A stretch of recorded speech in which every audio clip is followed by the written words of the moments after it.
Blood poured from the wound as chaos broke out around him. Security rushed to his side. In those terrifying moments, Kirk's life hung by a thread. What followed after the camera stopped rolling was a frantic race to save him, and a nurse would later reveal the chilling details of Kirk's final moments. Her account forces us to ask, what did Charlie Kirk experience in those last seconds? Welcome to True Crime Tapes, where we bring you the most gripping, mysterious, and heart-stopping stories from the world of true crime. If you're fascinated by the unknown and want to uncover the secrets that the world tries to hide, you're in the right place. Don't forget to hit that subscribe button and turn on notifications so you never miss a chilling story. And for those of you already part of our community, welcome back. We're glad to have you with us. Drop a comment below to share your thoughts and theories, because we love hearing from you. True Crime Tapes. The truth is always stranger than fiction. But as noon approached, the peaceful rhythm of university life gave way to anticipation. Banners for the American Comeback Tour were draped across the courtyard. Folding chairs lined the space, and thousands gathered to see one of the most outspoken conservative figures in the country, Charlie Kirk. The 31-year-old activist had built his career on confrontation and debate. He was known for his Prove Me Wrong table, a stage set not inside a lecture hall, but out in the open, inviting anyone to challenge him. The purpose was simple: a public forum for free speech to engage in spirited debates and highlight the cultural and political issues that define the country. For his supporters, the event was electrifying. For critics, it was infuriating. The courtyard filled with an audience of students, supporters, and curious onlookers. With over 3,000 people, it was one of the largest student gatherings in UVU's history. Kirk's wife and children sat off to the side, protected by private security. 6 campus officers were stationed among the crowd, visible yet unobtrusive. Phones were already recording and social media feeds buzzed with anticipation. At 11:50 a.m., Charlie Kirk took his seat at the table, microphone in hand. He looked calm, even amused, as he began to engage with students, challenging statistics, cracking jokes, and pushing back sharply when provoked. This was his element: the spotlight, the debate, the back and forth that defined his career. The crowd cheered, jeered, and clapped. This was a familiar scene for Kirk, and for those in attendance, it felt like another chapter in his ongoing public performance. But then everything changed. At 12:10 p.m., the debate was in full swing. Kirk leaned forward, engaging with a student on the topic of mass shootings and transgender rights. When asked about the number of mass shootings in America over the past decade, Kirk responded, "Too many." The crowd erupted in applause, and the atmosphere seemed charged with the usual energy. But as a second student asked, "Do you know how many mass shooters there have been in America over the last 10 years? The sound of a gunshot sliced through the noise. It was sharp, hollow, and instantly recognizable. For a moment there was silence. No one moved. No one knew if it was a prank, a firecracker, or some kind of stage drama. But then the scene turned real. Kirk's hands shot up to his neck, blood pouring from the wound. His body lurched backward, and the chair beneath him clattered to the ground. The audience gasped in shock. Scream after scream echoed as students rushed for cover. Some dropped to the ground, others bolted toward the edges of campus, unsure if more shots would follow. Security surged into action. One agent pressed a cloth against Kirk's neck, shouting for paramedics. Campus police, already on site, radioed for backup and began clearing the courtyard. Kirk's wife and children were rushed off, shielded by armed escorts, away from the violence. The initial shock gave way to pure chaos. Witnesses described the surreal scene. Some said they saw movement above, on the rooftop of the Losey Center, a multi-story building just beyond the courtyard. Others said they saw a shadowy figure fleeing the scene. But in those first moments no one was sure. The only certainty was that one of the most visible political figures in America had been shot. A single bullet had turned a political event into a national crisis. Within seconds, first responders were on the scene. Private security had already rushed to Kirk's side, applying pressure to the wound. Campus paramedics and local EMTs pushed through the crowd, wheeling a stretcher toward the stage. Kirk's condition was dire. His face had gone pale and his breathing was shallow. His eyes fluttered as he teetered in and out of consciousness. "Stay with us, Charlie," one of the guards urged as medics worked frantically to stabilize him. The courtyard, once a place for debate, had become a triage zone. Officers formed a perimeter, keeping the crowd back, while paramedics shouted vital signs into radios: massive blood loss, low pulse. "We're moving now." At 12:14 p.m., Charlie Kirk was loaded onto a stretcher, his shirt soaked with blood, and rushed toward the waiting ambulance. Sirens blared as the vehicle sped away from the campus, flanked by police cruisers clearing the intersections. The footage captured on phones by students would soon flood social media, amplifying the tragedy and fueling an online firestorm. Inside the ambulance, medics fought to keep Kirk alive. They administered multiple blood transfusions, pumped fluids, and applied constant pressure to the wound. The ride, one EMT later described, felt like 40 minutes, though it lasted just 4.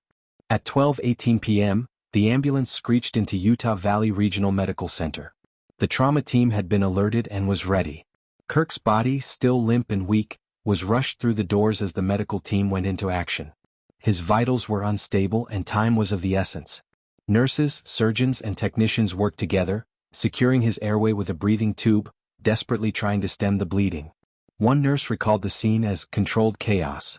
They rotated through chest compressions, transfusions, and surgical interventions, all while Kirk's body continued to slip away. His vitals flatlined multiple times, and each time they pulled him back, if only for a few seconds. Then, in a fleeting moment, Kirk's eyes opened again. He seemed to search the room, but the moment passed quickly and he slipped away once more. At 1:07 p.m., Charlie Kirk was pronounced dead. The machines fell silent. The team stepped back and the weight of the loss hung heavily in the air. For those inside the trauma room, it was no longer about politics. It was simply the loss of a patient they couldn't save. While doctors fought to save him, Kirk's family waited nearby. His wife and children were escorted into a private waiting area, where the sterile environment of the hospital offered no comfort. For several minutes, staff gave cautious updates.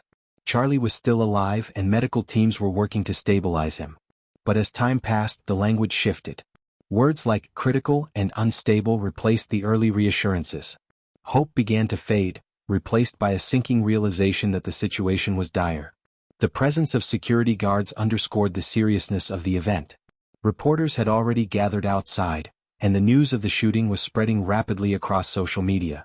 Inside the waiting room, Kirk's wife faced an unbearable weight, balancing her own grief while comforting their children. Back on campus, the aftermath of the shooting was filled with confusion and fear. What had started as a lively student gathering was now a sealed crime scene. Police cordoned off the courtyard, and the university announced a full lockdown. Classes were halted, and students were instructed to shelter in place. Officers swept nearby buildings, ensuring there was no further threat. The search for the shooter focused on the Losey Center, where some witnesses reported seeing movement on the rooftop. Armed units moved through the building, checking offices, classrooms, and stairwells. But despite the rapid response, no suspect was found inside. Hours passed and confusion reigned. Students waited anxiously, texting friends and family. Outside, parents gathered, demanding answers. The lockdown extended into the evening with no clear resolution.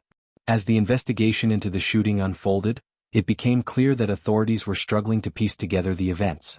Eyewitnesses had reported a figure on the rooftop, but the evidence was murky. No weapon was recovered, and the security footage was inconclusive. Despite multiple leads and witness accounts, the shooter remained unidentified. In the days that followed, speculation ran rampant. Some believed it was the act of a lone extremist targeting Kirk's political views, while others wondered if the attack was part of a coordinated political plot. The FBI eventually joined the investigation, and the search for the shooter expanded across Utah County. Charlie Kirk's death sent shockwaves through the nation. Within hours, the news was on every major news outlet, and the tragedy became one of the most discussed events in recent political history. Public figures across the political spectrum condemned the shooting, calling it a direct assault on American democracy. Vigils were held across the country, and supporters of Kirk memorialized him as a martyr. But for many, his death also highlighted the dangerous, toxic rhetoric that had come to define political discourse in the United States. Charlie Kirk's sudden death at 31 left a void in American conservative politics. As a co-founder of Turning Point USA, he had influenced a generation of young conservatives, shaping the way they engaged in politics. But his death, like his life, was filled with controversy. Loved by many, despised by others, he was a lightning rod for political debate. In the wake of his death, the question remained, what did the shooter want to accomplish?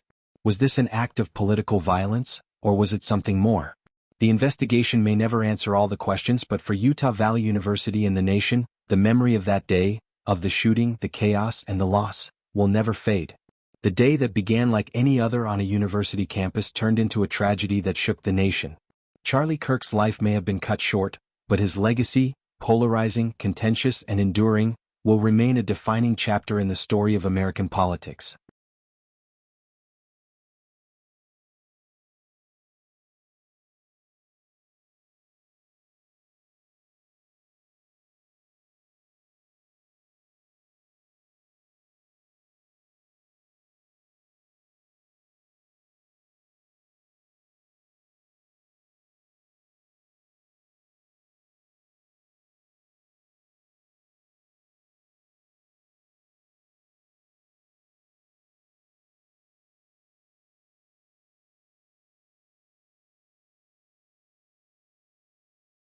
The investigation into Kirk's death continued to unfold in the weeks that followed.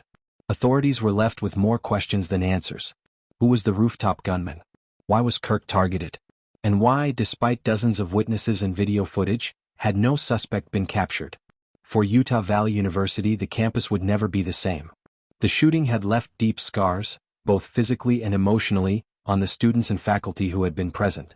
For Charlie Kirk's family, the pain was personal and the loss irreparable. His death was more than just the loss of a political figure, it was the loss of a man who had shaped the future of conservative politics. The country was forced to confront a harsh truth. Political violence, once unthinkable, had become a grim reality. And as the investigation continued, the question remained, who was behind the trigger and why? Charlie Kirk's story is a reminder of how divided our country has become. The tragedy that unfolded at Utah Valley University on September 11, 2025, is a sobering reflection of the escalating dangers in today's political discourse. Thank you for watching. Don't forget to like, comment, and subscribe to True Crime Tapes. For more real-life stories and in-depth investigations into cases that shake the world,